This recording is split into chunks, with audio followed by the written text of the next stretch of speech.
I do believe that this is a good time to have ideas, and this is a good time to be creative, because it's going to allow you to have a competitive advantage in how you use this thing. Because when you look at it, it's really a two-dimensional square with a text box. Some people get excited there, some people do not get excited there. It's all about the questions and the problems that you want to solve. Welcome to Creativity Squared.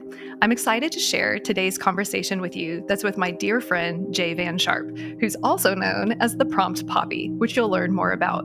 I'm just popping in to let you know that there are two versions of this conversation available. This one that's edited for our podcast listeners, and there's also an extended video version. You can find the full-length video interview on the episode's dedicated page at creativitysquared.com and on the Creativity Squared YouTube channel. The links to these are in the podcast description. And while you're on the website, be sure to sign up for our free weekly newsletter that explores the intersection of creativity and AI. Enjoy the conversation with Jey. But have you ever thought, what if this is all just a dream? Welcome to Creativity Squared. Discover how creatives are collaborating with artificial intelligence in your inbox, on YouTube, and on your preferred podcast platform. Hi, I'm Helen Todd, your host, and I'm so excited to have you join the weekly conversations I'm having with amazing pioneers in the space. The intention of these conversations is to ignite our collective imagination at the intersection of AI and creativity to envision a world where artists thrive.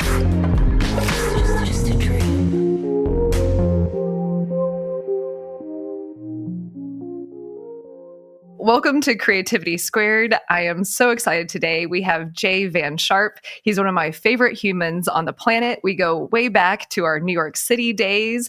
We both are New Yorkers at heart. Jey is Venezuelan and raised in New York City. And goodness, we've done so many panels and collaborations over the years. Looking back at old photos, I think our first one was in 2014 for Social Media Week on exploring deep creativity. So coming full circle, we're on a podcast that explores how creativity intersects with technology. So couldn't be more excited to have you on the podcast today. Thanks for having me. I'm super stoked to be here. And we are united looking forward. I'm one of the wolves, a proud member of a community of entrepreneurs, forward-thinking people who use our energy to help make this world a better place. I'm also fascinated by the intersection of culture, creativity, community, and commerce. And my company and my ideas sit at the center of that. We are an agent of helping people manifest and amplify their ideas. And my passion is to work with people, ideas, and companies to get to the next level. But currently now with this innovation in AI, I'm now being called the Prompt Papi. So I'm considering shifting my name on IG. I'm very excited to speak to you today, Helen, and Creativity Square team. And for those who do not know Jey, I want to give a little bit more context of his amazing mind. And I always love having conversations and just seeing what he's thinking and getting his pulse on everything. So Jey is the co-founder of My Uber Life Consulting Group, which is a global consultancy. I mentioned he's a Venezuelan kid raised in New York City.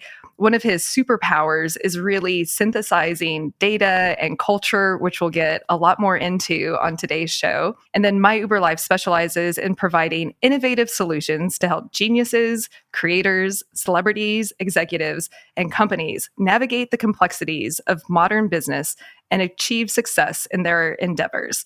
And Jey also has 2 engineering degrees, which he didn't put in his bio, but I always like to surface because he really, when I say that I love our conversations, I really do. And I'm so excited to be able to share what he's thinking about today with everyone. So with that, let's dive in. In this moment, the day of the recording is March 17th, St. Patrick's Day. A little side comment. This is our second recording. So hopefully we'll have the luck of the Irish with us today, because the first recording was before South by Southwest. And I'm broadcasting from Cincinnati, Ohio. And there was a torrential downpour and horrible weather. And in the middle of the podcast recording, I lost power and the internet. And the irony of doing a podcast on technology and having the technology utterly fail was so funny. So this is our second interview. And now where we find ourselves is after South by Southwest, ChatGPT 4 is out. Google is releasing their new Copilot tool, and the space is moving so fast, breakneck speed. And then also, it's not lost on me, we're also coming out of COVID, although we're still kind of in COVID, where the world paused and we reevaluated everything.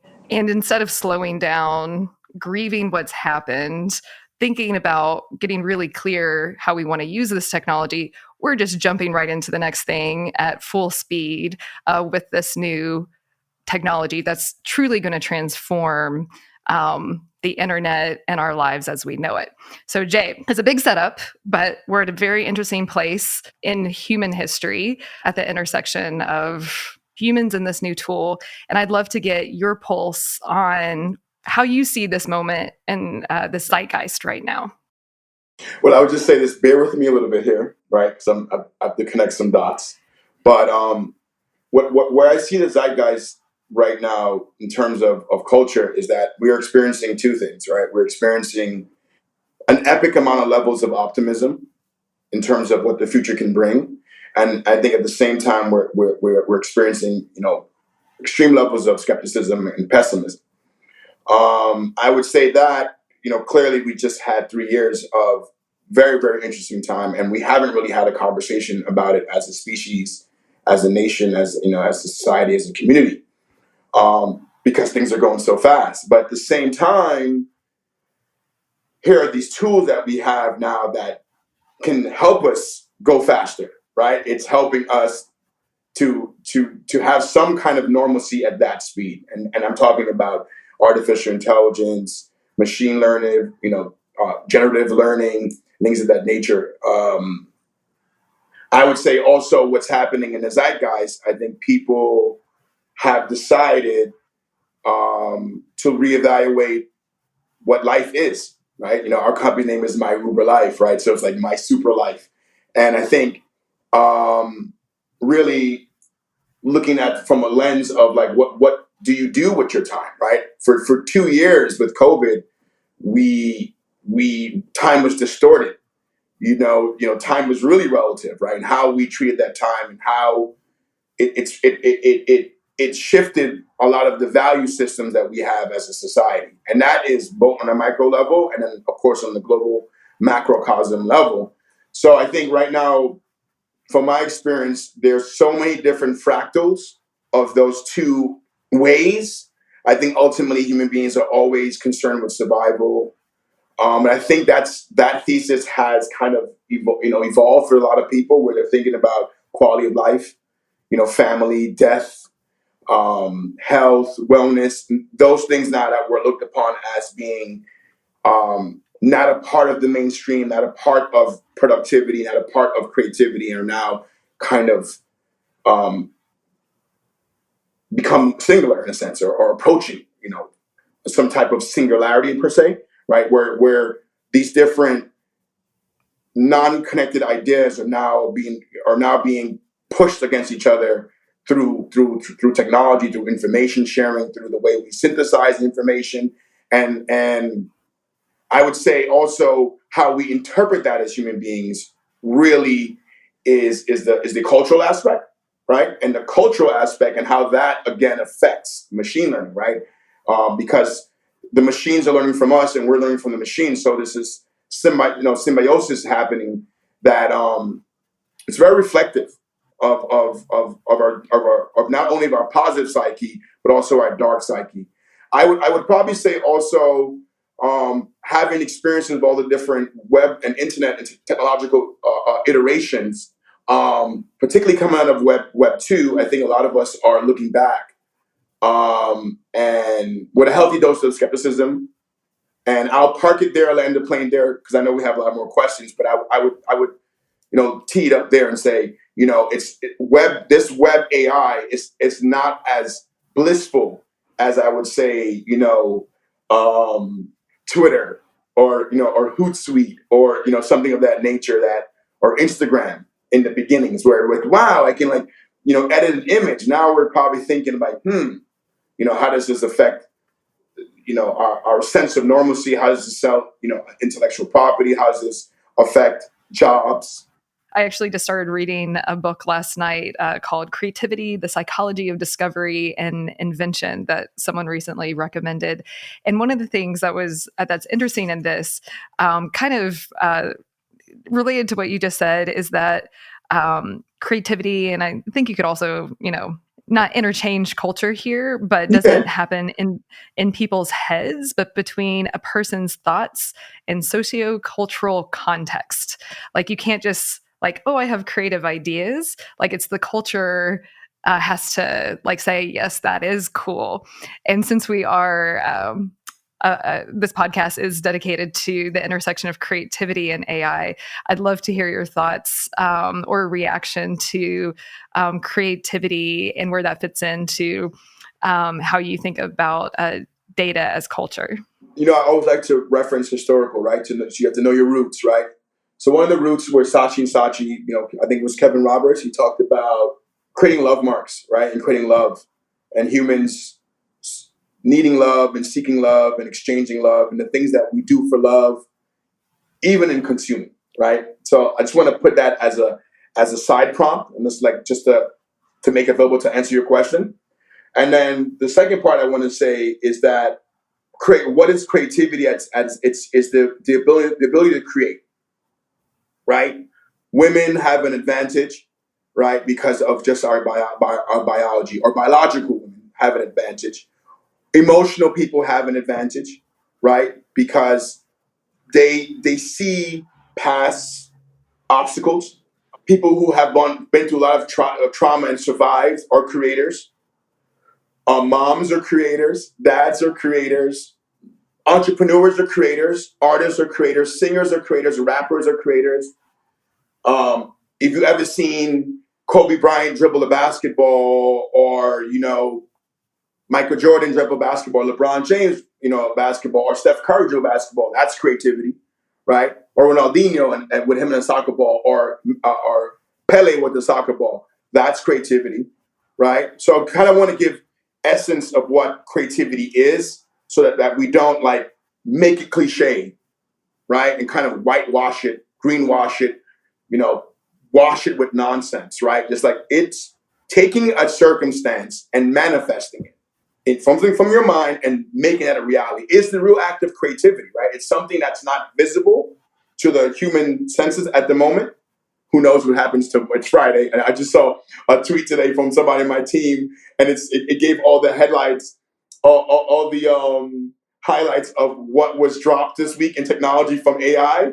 And it said Friday. Who knows what's going to happen today? So maybe today we can figure out how to manifest. I think I retweeted that tweet. You know what I'm saying?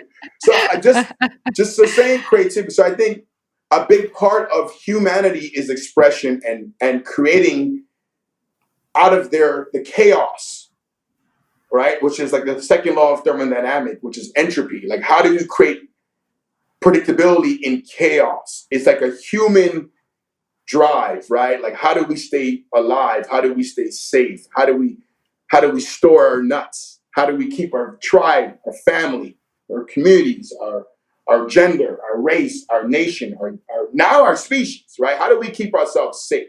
So I think that's the essence of creativity, and how it manifests itself in the modern times, that money became kind of an average of all those things. Money became synonymous with safety.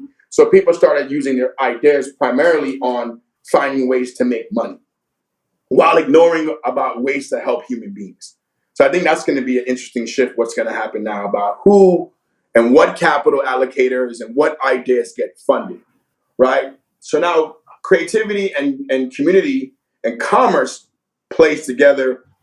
And if you want to kind of extrapolate from there, you have to understand the underpinnings of that, which is culture, right? And culture is a shared value system. It's a shared expression. It's a shared way to tell you things that I find valuable. And so now I might go find those valuable, and now I might go get those things. So if you are a person selling things or sharing things, turns out that's where you want to listen to. As it comes to creativity now, I think now with AI, creators now have the best chance in that whole Atari to Web4 kind of arc that I shared earlier on this podcast.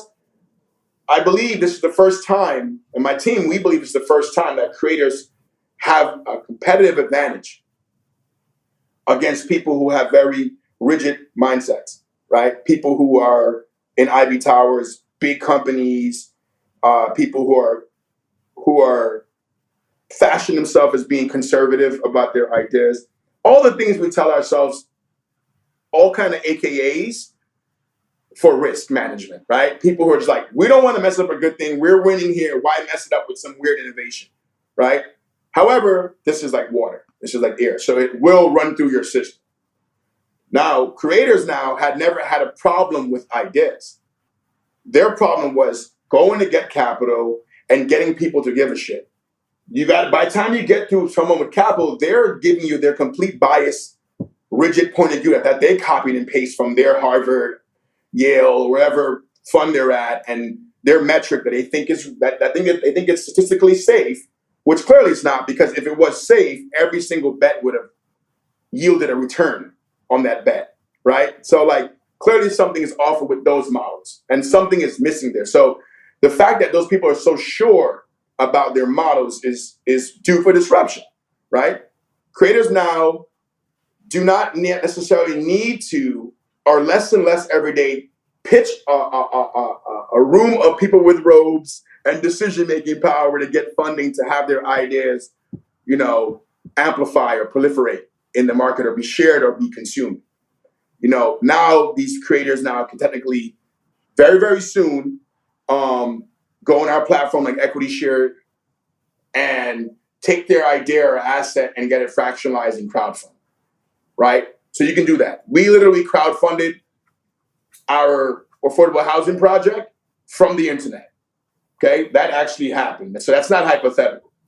I think creators also have the ability to now experiment rapidly, right? So the cost of failure has gone down almost to zero, right? And the ability to work with an assistant that doesn't necessarily get tired or you have to pay, because basically AI is like $160,000 assistant if you're in an art studio, right? AI is this thing that helps you do your thing better at this point. So I think creators now have ability to use this assistant, not robot, not overlord, but assistant, to help with rigor make their idea more robust, and maybe even come work with us and put it through our Bayard system, which is one of our systems that we use to take ideas to kind of make it more pragmatic, make it more, put a business plan and get it to market to help it work. We have 17 years of experience of working with all types of companies doing that, right? So now creators have, access to things like myself, but they can also build their own process, which is their own practice. Most of my art buddies who are blue chip artists and well-known artists in the world, who kind of my art worked with them, and now they're these people who are huge, and we're their management or their advisory consultants, right? They're secret wizards in the back helping them make decisions. Now they have their AI, right? They have their own inclinations, right? They have now us, Wolf, my Uber life, right? The Wolves. We can now work together now to be that more exponentially more impactful in our ideas. So we're limiting the risk of the idea. So I think creativity now, having those systems so early on to assist the pen and paper or the business model canvas or a SWOT analysis or an abstract painting or a new song, or take my business plan and make it a rap song. It's phenomenal how the alchemy of that, the morphing and the transformation of our ideas now there's no limitation on that versus the limitation of dealing with those people that you may have to seek out their capital and their approval, these gatekeepers, where you have to like use the I and the E in the correct way, and they'll judge that, overjudge that versus like the sentiment of your business plan, or they might ignore that you have some kind of je ne sais quoi to make this thing work because of some kind of characteristic versus some kind of like pseudo intellectual equation that is supposed to be the filter of a good idea and a bad idea. That goes away. That goes away more and more every day. So creators now have a lot more independence to imagineer and to imagine themselves in a new kind of format, which changed the balance of how this works. Granted, of course, if the cost of AI goes up and the cost of these things go up, that's a different conversation. But as of today, right, as of this date, that's a reality that was not real 5 months ago, where you can go into Midjourney and you can go into, Stable Diffusion's thing or DALL-E or, Dale. I can never pronounce it correctly, but I call it Dolly. I don't know either. Of course, none of these things have customer service, so you can never ask. But point is, to end it, Helen, the point is, I do believe that this is a good time to have ideas, and this is a good time to be creative, because it's going to allow you to have a competitive advantage in how you use this thing. Because when you look at it, it's really a two-dimensional square with a text box. Some people get excited there. Some people do not get excited there. It's all about the questions and the problems that you want to solve.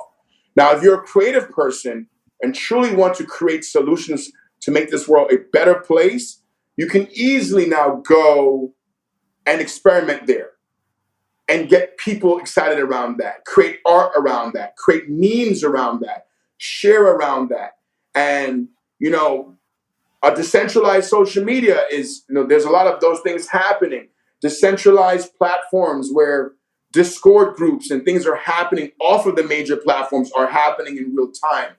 So I feel like that's creativity is fundamental to humanity.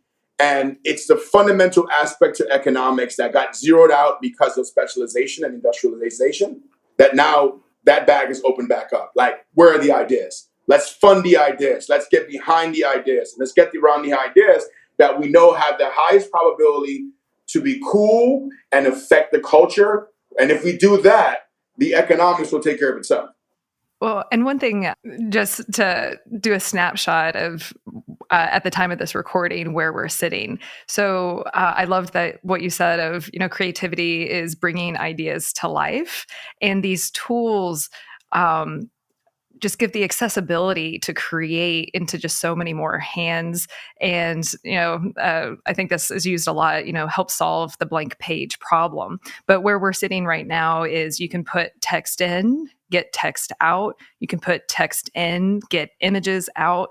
We're very soon going to see text in and get video out, where we're, anyone is going to be able to create these multimedia things in the very near future. So when we say like, really manifesting creativity, like if you think of it, and specifically a digital space, we're really going to be able to think and have these things created. And when I say think, it even goes beyond text, because we have, I think, a research study in Japan literally put images in front of people, then ran MRI scans, had the person think about the images, and then the computer recreated those images. Then you have companies like Neuralink, which is working on human to neural, machine interfaces, where you're going to be able to think. It's going to be the little iPhone on the back of your head as a platform for all these apps to be building on, where you're literally going to go from thinking to creating, at least in a digital space. Now, and all this wild stuff that feels like we're living in sci-fi. Is happening and being made right now. So I just wanted to kind of, as the time capsule of where we're sitting on the precipice of, what's to come and how transformative this is.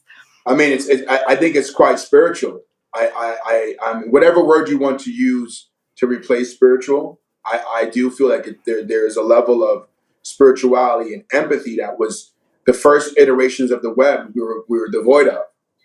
I think now this is where the cultural element is, right? I find like a lot of people analyzing culture, health and wellness is no longer tertiary, right, or secondary. It's like, I know people who quit their jobs, move to other cities. Teams have been distributed and redistributed in other places. People have had babies, have had kids. They have concerns. People value their time more than they value money in certain places, right? Um, one can argue that COVID was a spiritual awakening for a lot of people. For myself, absolutely. To have that much time to sit down to see all the things that I've done right, I've done wrong, to see a better version of myself, to see the shadow version of myself. I think a lot of human beings have had that time.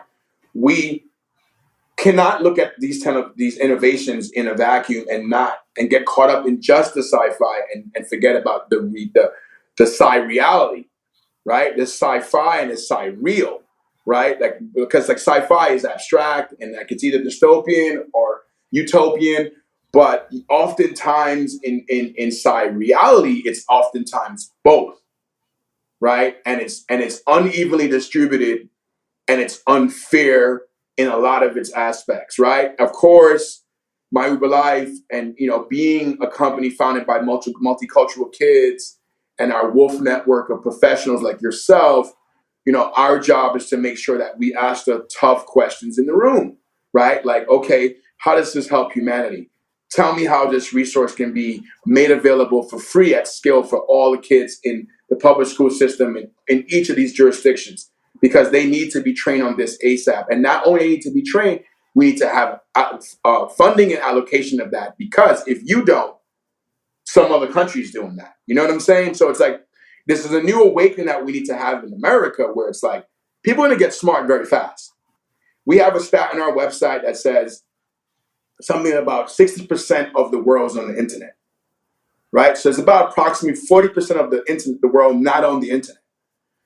And with Starlink happening, what Elon's doing, and a lot of other players in the world looking to provide free internet to the world, once those people have inputs now and they have prompt access, and this is me as an immigrant kid, with the blessings of coming to, and the luck of, and the good fortune of my dad bringing me to the United States of America and being raised in New York City, I'm able to have empathy for all types of people, of all variations. And I can tell you one thing about immigrants, right? And people who are come from struggle, they have a motor, right? So those people coming from quote unquote third world countries, as condescending as that is, can be very quickly competitive in a sense of like, what can they do with this technology? So I think America, we have to get our shit together here as well.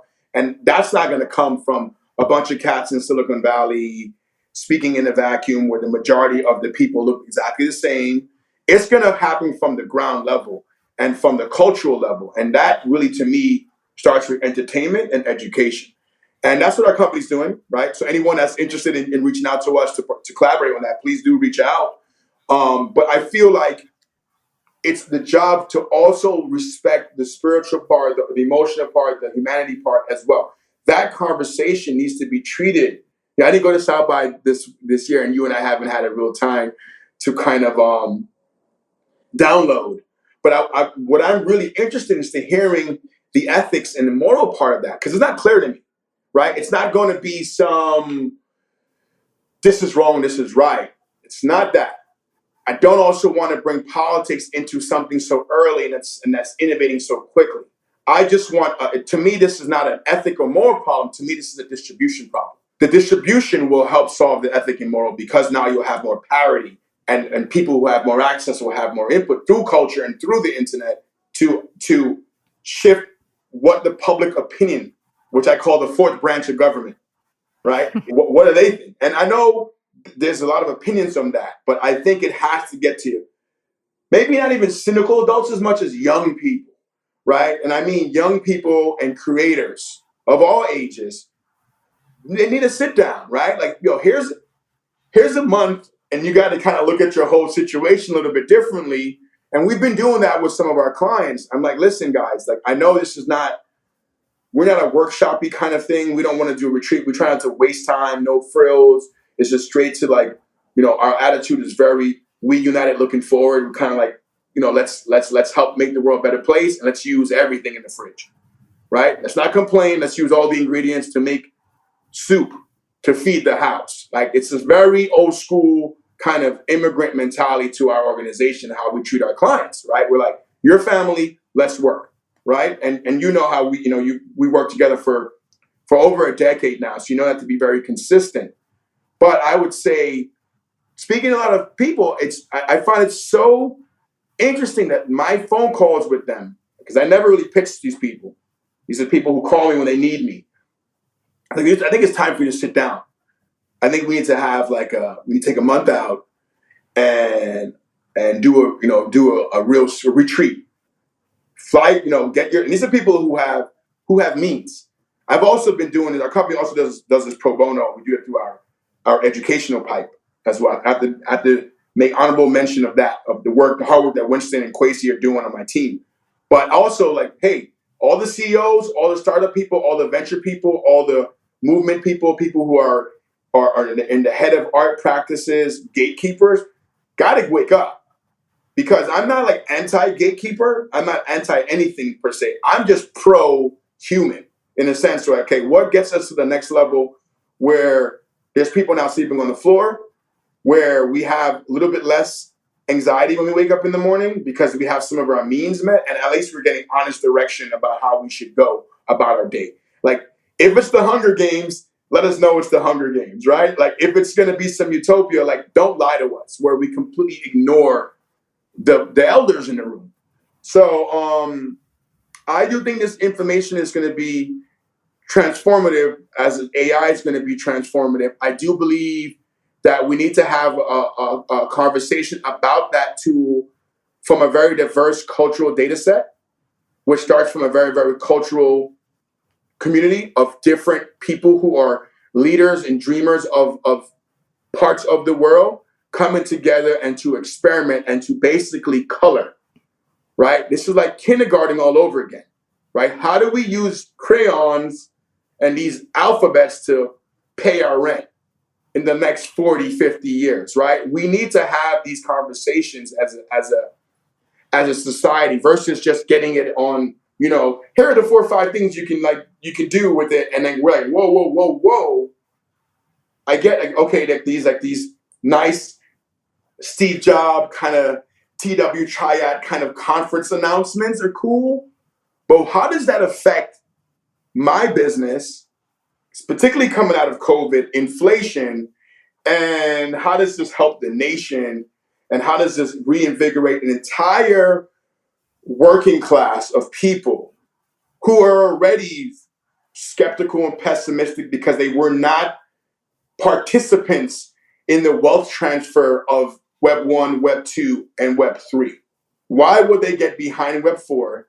And what is Web 4 without people, right? What is that? That is a spiral down to a really bad space. So I think we have to think, those who build companies and who build context through our mediums, art, entrepreneurship, and all forms of creative expression, to be honest, where we're looking to make a livelihood or looking to survive and thrive. I do believe, Helen, that we have to sit down and take that process more frequent than we do at South by Southwest once a year, right? And that means that we might have to have a lot of breakout sessions all year, all the time, to update and to advance our systems and really hold each other accountable and say, hey, how are you using this tool to reach back while we reach forward? You know what I'm saying?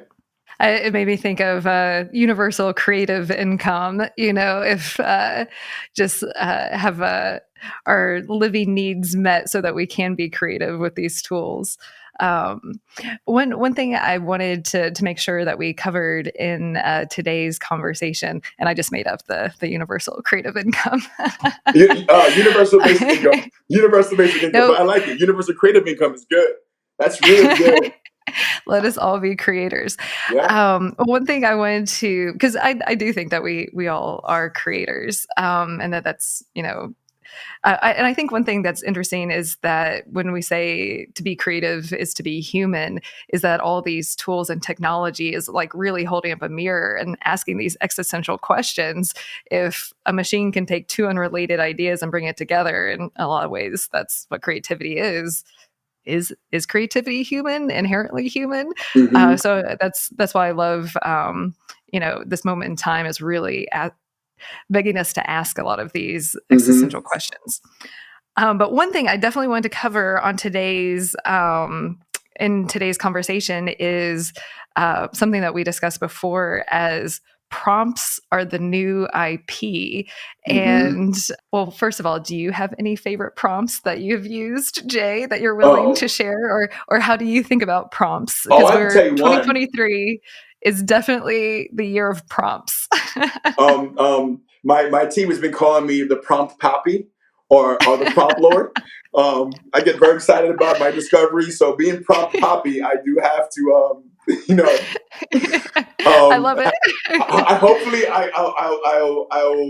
I'll do a good job here of demonstrating that, right? That I am the prompt Papi. But on serious note, I think one of the best things to do, particularly being someone like myself, who always felt insecure being long-winded and having very, very like chain of thoughts, right? Like this equals that equals this equals that. This is what I love about you, Jay. Well, I thank just you. ask a question and you go and go. Thank you. You make Thank my you. interview so easy. Thank you.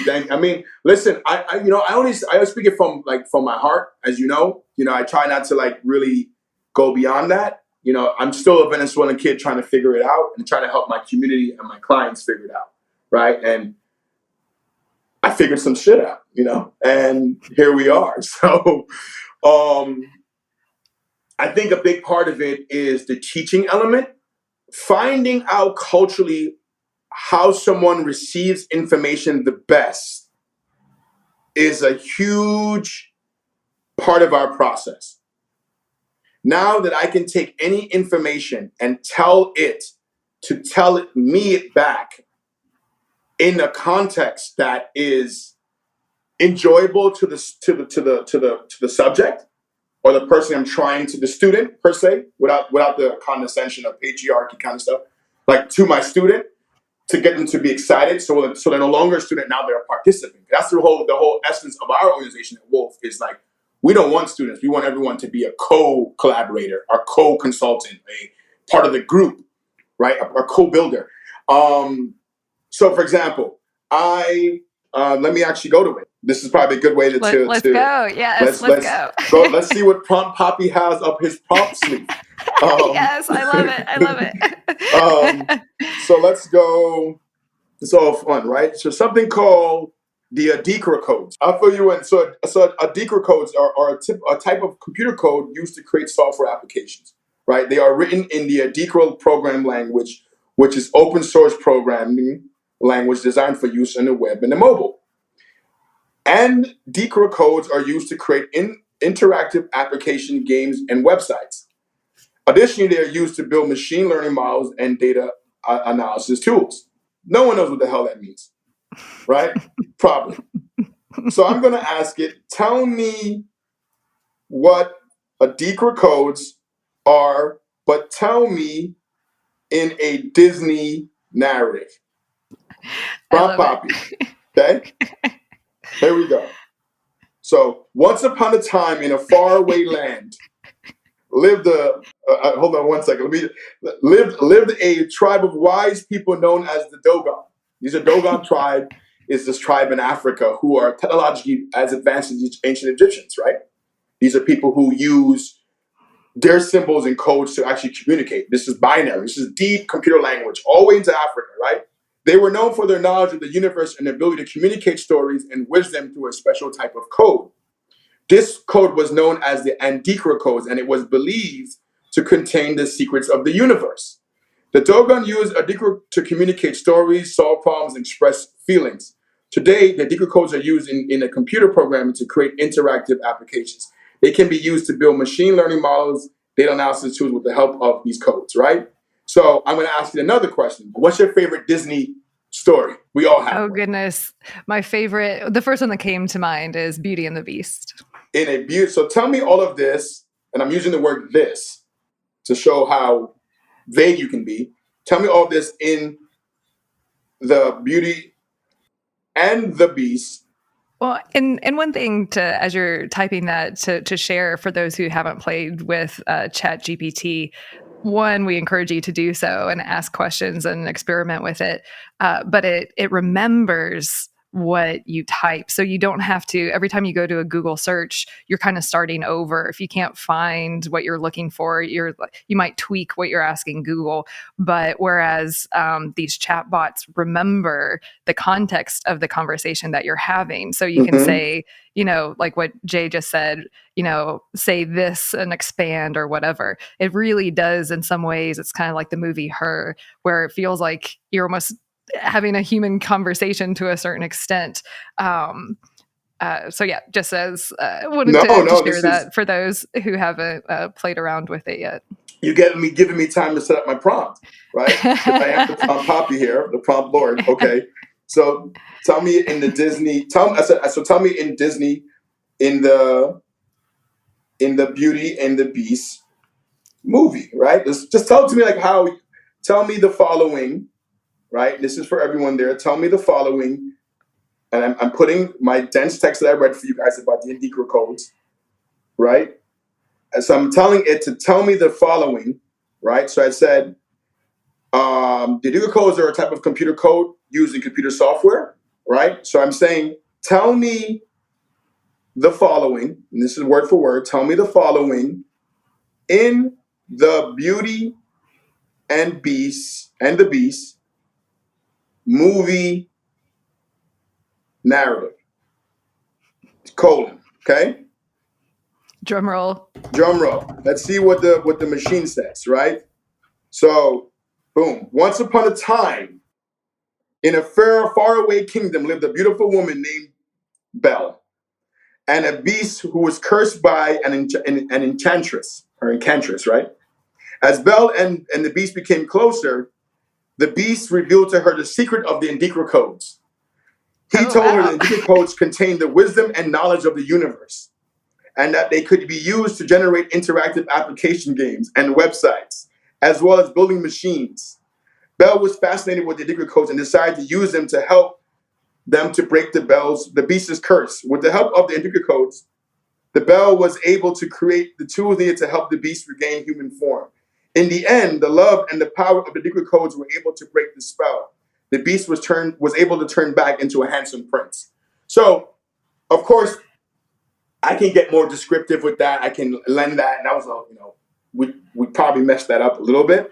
But the point is that I can take an idea that's so dense and now walk someone into that. Now, if I go further, I can also illustrate that, right? So the Indicra codes are basically these codes that affect the universe that we're starting to uncover. It's like this meta code that impacts our human code. Now, it's an abstract mathematical concept that if you're deep down the rabbit hole with this kind of stuff, you probably know what I'm talking about. And ironically, if you're someone that knows cultural anthropology and history of the world, particularly the history outside of what they taught us in American schools, the Dogon tribe is quite fascinating. That's Dogon, tribe. They're quite fascinating. But they looked at the world from a world where you had these prompts that the universe gave is given through the Indicra codes. And the Indicra codes govern our reality, right? So it's this kind of meta abstract thing. They told it to us in the Disney way. This thing was a way for her to find the secrets of life to help break the prince's spell. So it's the same thing that we can look at to look at the secrets of our life to learn something to help break some of the spells in our life. Two thoughts come to mind with this. Well, three, I should say. This is way cooler than the rose in the movie and in the storyline of how Belle helps the beast. And the other two thoughts are, one, and this is something that you and I have discussed before, is in order to get the most out of AI, you still have to have an expertise to know what to ask it.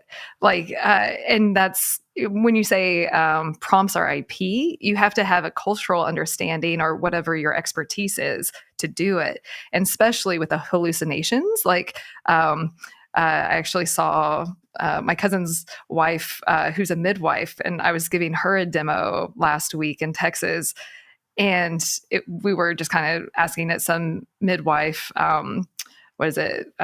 SOP, standards of procedures, which they apparently don't use that word in the medical world. And she could evaluate and be like, oh my God, this is really good. Me not having any expertise in that world, it looks smart to me, but I don't have the expertise. So I think that's one thing with all the potential to tap into is that there's still an expertise that has to come with how to prompt and to know what questions to ask. But I think the other interesting thing about the demo, which thank you so much for doing with us, is also it opens up this possibility of anyone being able to learn in the container or story that makes sense to them. That learning or even consuming content isn't going to be linear. It will be personalized and customized to you. And I think that that's really exciting. If you learn through Disney stories these hard concepts, that's possible. If you learn through poetry or whatever. Imagine that. Yeah. Imagine having a child who loves Little Mermaid, right? And now you teach everything within that context: math, science, geology, geography, economics, until they get bored with that, right? But now they can visualize what it means within the universe that they understand in themselves, right? Their Decra codes are very abstract stuff, right? That's stuff that's probably not going to be interesting to most people. But if I tell it to you in a Disney story that how the Beauty and the Beast and how she used that to help break the spell because it had all the codes of the universe of the beast and turned the beast back into a prince, that's a new Disney story. And now you know what the Decra codes are. And the story now keeps evolving. I think also what is prompting? I think prompting is, we came from an era in Web 1 and Web 2 where content was, what was king. But our addition is that context is queen. Mm-hmm. And to run any good, like that. And to run any sovereign community or kingdom or queendom and please, I'm not into hierarchies, but for the cultural understanding, using the language that's human, kingdom, queendom, right? So content, context. Prompting is providing the AI the context that you are going to be asking it to help you with. So before you start asking questions, you need to give it context. And that's when you tell it to behave in a certain way, or you will be behaving in a certain way. And it turns out people who are well-read, people who know a lot of different types of communities, people who have high levels of emotional intelligence, high levels of empathy, high levels of creativity, very self-aware people can now have a lot of narrative and a lot of IP in their minds that they can use now to work with the machine with. And I would say that the prompt analysis is not enough. The prompt also works with the ping, right? So the ping to me is where you get these aha moments, these eureka moments. Some people call it like divine inclinations or spiritual awakenings or, the creative imagination or the synthetic imagination revealing itself, or some people call it emergence, right? Whatever those things happen in our mind where we like, that's it. That's the ping, right? You get the ping, now you're like, okay, now what do I do with this ping? Well, I have to uncover what this ping is, what it means, shape it. So now I prompt. Before I start prompting, I set the context. Hey, I just got a ping that I want to clean the waters of the world. Okay, cool. Everyone, that's not a bad idea. Usually, historically, that would end with a Google search and, oh, wow, okay, that sucks. Now you can say, well, hi, act like a marine biologist with 50 years experience, act like a structural engineer, and act like a physicist, but also act like Greta, the young lady's name, who, you can tell it that, and now you set the context, and then you say, all right, build me a water filtration system, but give me 3 versions of it, and give me instructions how to do that. Boom. Now, of course, you're going to get a lot of probably dense ideas. Maybe you don't understand that. Well, tell me that in a way that I can understand it. Tell me that in Disney.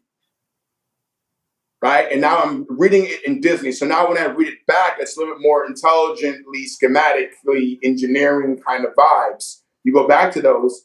Okay, what they're saying here is really that. So now your brain is able to now you're speaking 2 languages. Like most of us who speak multiple languages, we're kind of already designed for this kind of like code switching. So a lot of people in the Black and brown communities, women, people who had to like, young people had to like switch their accents, switch the way they speak, switch their language, understand what I mean. That, you can say love. I have 90 words for love based upon the languages that I speak.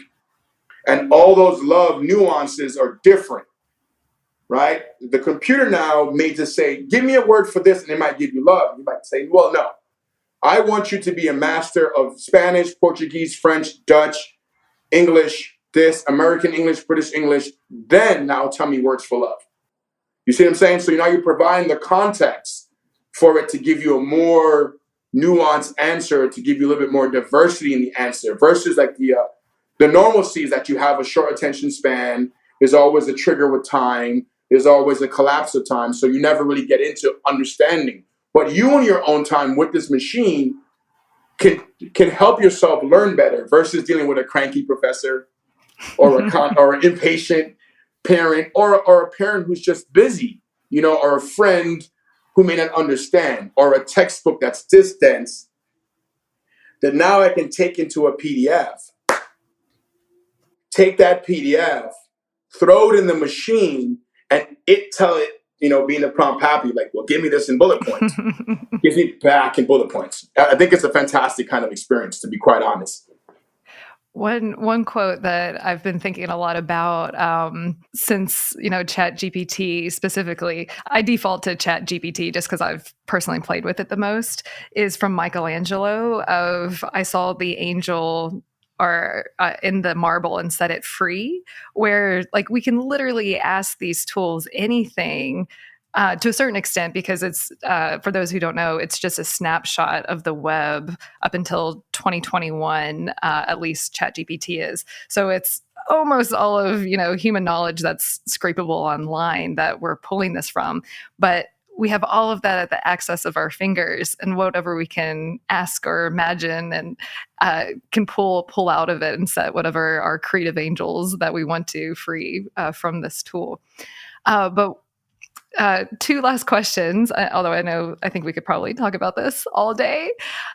What does this mean for popular culture? Like if we're all having these individualized learning, entertainment, like we're not too far from the future of, maybe asking it like, I'm in the mood for this type of story tonight, or even maybe a world event, tell it to me instead of, I don't know, say the CNN or GQ or Vogue version. Like you have your own, like, tell it to me through this filter because this is how I want to hear the news.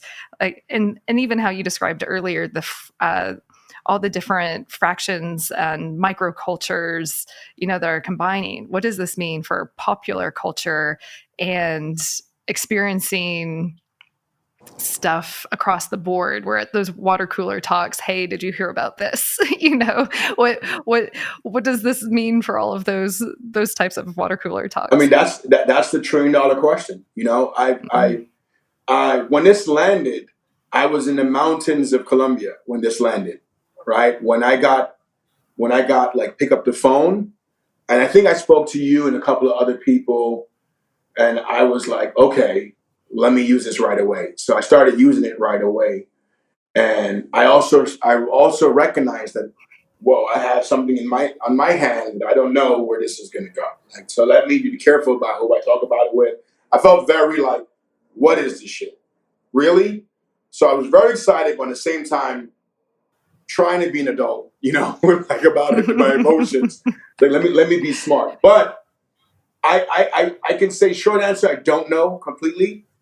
Mid to long term, it's probably easier to predict long term versus short to midterm. Long term, for sure, I think the people who are going to be most motivated to use these tools are the people who have, in terms of Maslow hierarchy needs, are people who have more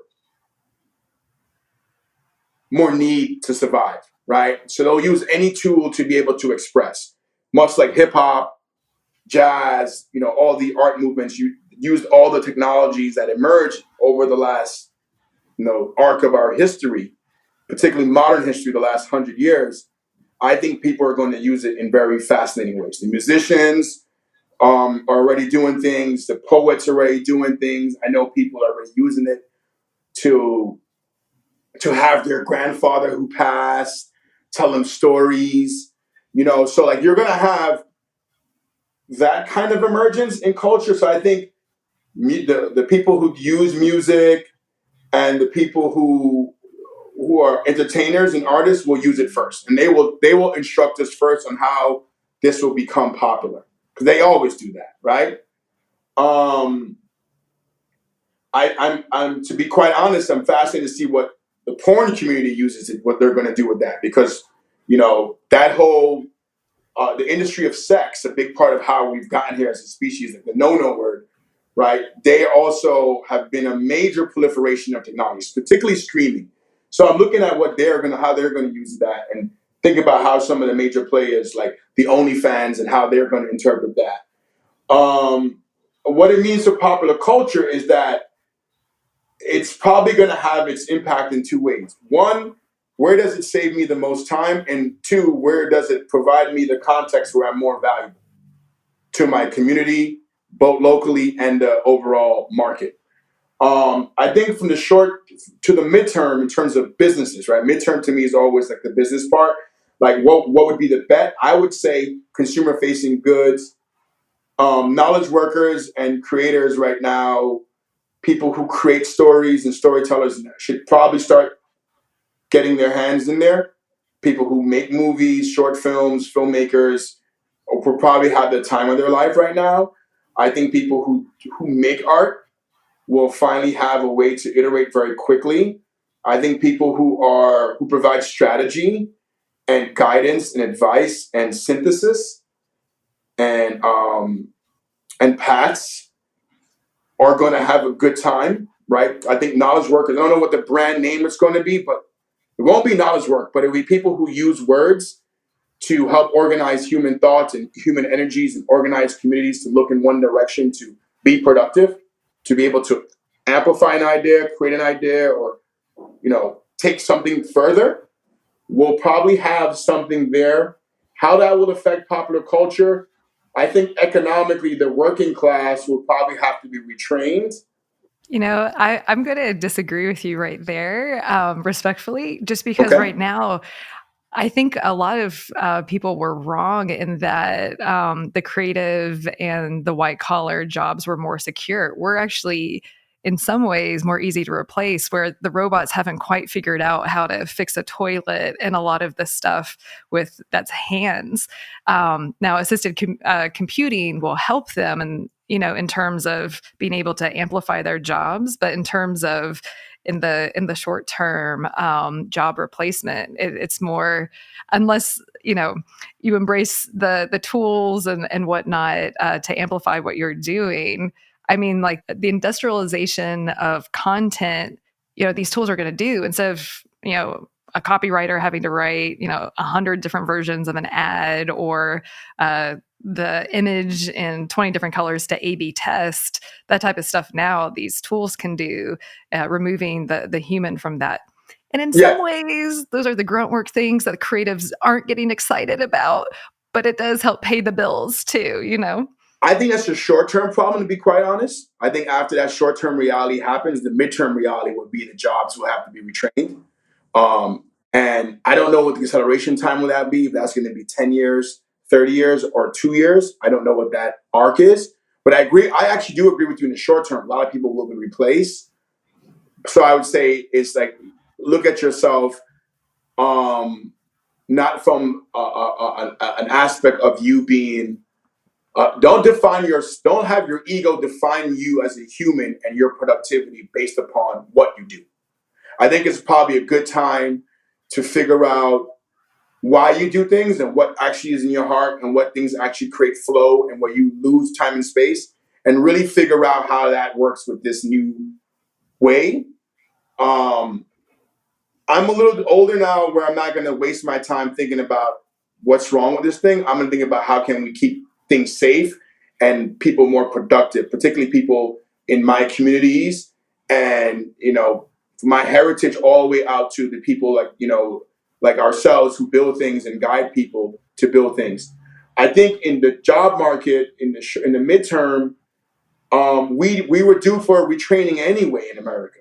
We're due Right? for a lot of redoing things. Yeah, like education, jobs, a lot of things. people are not going to probably want to go to classes. So how do you get someone really quick, like throw a VHS in the back of a classroom in a VCR to get the class edified will probably be the level of where this is where we're going to have to, in terms of retrainment. I don't think it's going to be like people lining up like Gattaca into an office and you're moving. I'm just saying, like, hey guys, you might want to think about these new jobs. In terms of popular culture, I think the government might have to set up places in America where you can come in and say these jobs are available, and then train the people up, much like they did with the New Deal 100 years ago, and get people trained up for these new paths. I think that's going to probably happen to the mid to long term. If this keeps going that way, once we get past the new cycle of, holy shit, wow, this is amazing. Like, okay, what does it mean for the job? Like, how does this put money in my pocket? So I think that's gonna be a time where a lot of consultants who actually been building things will probably be needed. At the same time, government.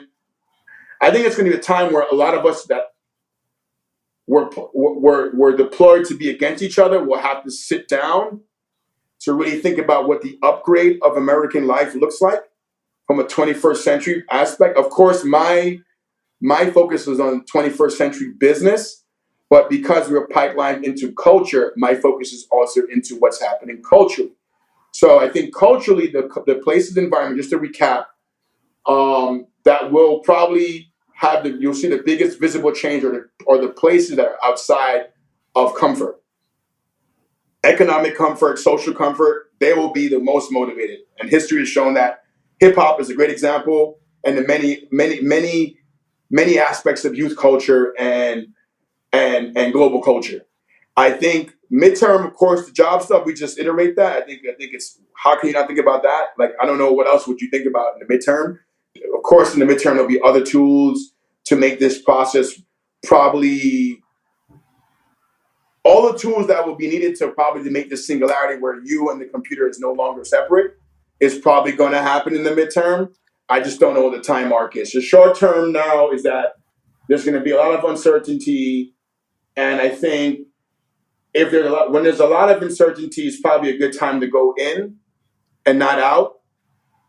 We start with something called the why, and the why is not what you do, is why you do it, which is like your spiritual, emotional inclination. And I think we talked about this before on some of our workshops and panels and corporate retreats, and stuff like South by Southwest about creativity and like how it ties into your why and your existence. And if we were told for the last 100 years to sacrifice that for the stability of a job and a 401k and an exit plan, but since that's no longer certain, and it's going to be uncertain, you might as well look for certainty from within as you build out. So I think it's probably a good time to understand your vocation or your job or your thing. Particularly parents and educators looking at young people should really take a hard look and see where the inclinations of your student body or people are going, and use these tools to help themselves kind of say. So I think this is probably where we are in the midterm, is a reformatting of American life.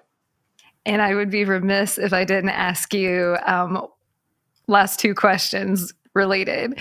Have you asked Chat GPT to be Walt Disney and had pretended to have a conversation? And two, what do you think Walt Disney would think about these tools? Because if you guys don't know, I'm outing Jey as a Disney Imagineering student and fan.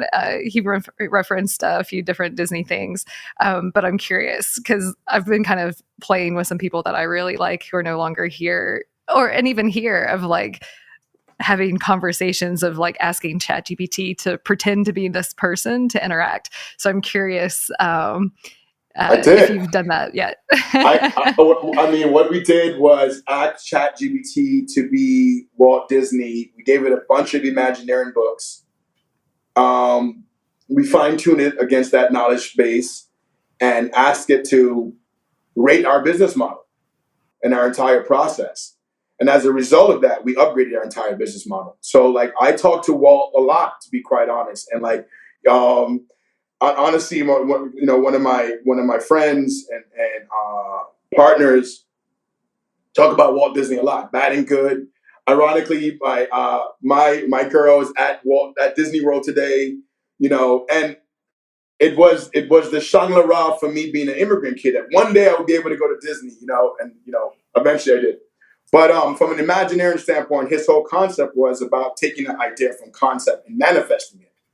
So for me, our whole thing about Be a Wolf About Your Dream was taking a step further than Martin Luther King, which is I have a dream. We're okay, Martin had a dream. Let's be wolves about this dream. In other words, let's be community oriented. Let's look forward and let's come together as a population of people, all colors and creed sizes, all different points of views, to look forward and create something. So my whole thing is about manifesting dreams. So clearly Walt had the track record, he has the history, and it's still running. Say what you have to say about it. It's still iterating on itself. So I use some of that classical stuff, and I was very fascinated to see how I asked it to rate my business model and what it said. And I asked it to how would you say this better? And how would you find ways to create revenue? What things you think should be removed? What things you think are redundant?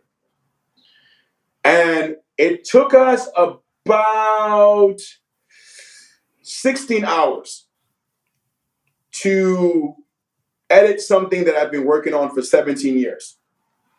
Wow.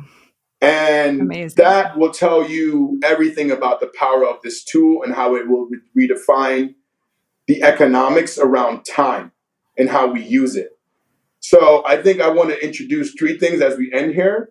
Is time does not equal money. Time is more expensive than money. And timing is more expensive than time. And timing can only come from one understanding their own sense of being with their own creativity and how to deploy it and use it to manifest their ideas. Being that ideas is an idea, at least in the short to midterm, that you can see will help benefit and solve a problem. Not being idealistic around it.